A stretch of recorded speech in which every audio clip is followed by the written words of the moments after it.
Okay, October 27, 2023. Kaninang siguro mga quarter to 12. Alas 9 pasado. Naglalagay yung cellphone ko. Ngayon, tag dito, ininstall ko yung ibang apps kasama yung Facebook.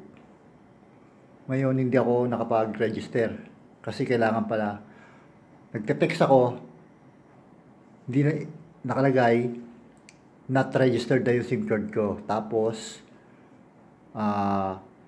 sabi ng anak ko, kailangan pala ng Facebook account para ma-register yung SIM card. Ngayon, sabi rin ng anak ko, noong July 25 pa raw, sinara yung Facebook. Yun yung nagagawa ng SIM card registration mo, Bongbong Marcos. Tinatago mo. Marami kang tinatago dito. Ayaw mo paabutin hanggang December. Yung mga Facebook account ko, ang dami nun, post yun. Daming post doon, ang daming laman ng Facebook account ko na laban sa mga katiwalian yung mga nasa gobyerno. Ngayon, hindi ako makaregister. Nakita ko, pagbukas ko ng YouTube, meron pare doon nakalagay, totoo ba yung exorcism? Nakasara daw yung gospel.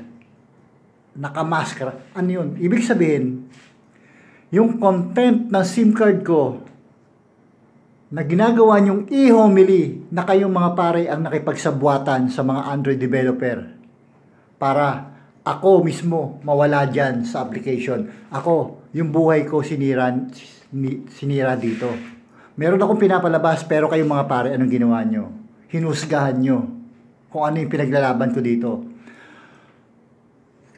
Yung i-homily nyo hanggang sa ang kadaluduluhan hanggang sa magpakamatay eh. Yung nadidepress yung tao, mga siraulo kayo, mga pare kayo. Father Sok, nakipagsabuatan kayo, tandaan nyo.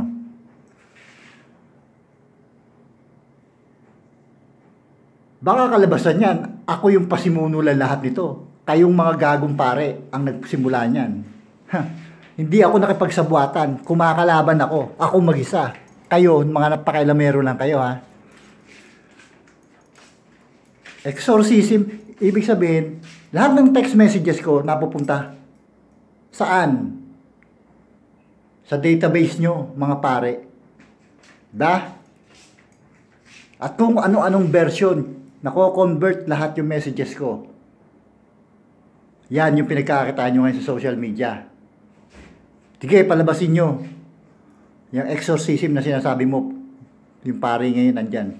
Mamaya, i-upload ko. Patunayan nyo yung sinasabi nyo.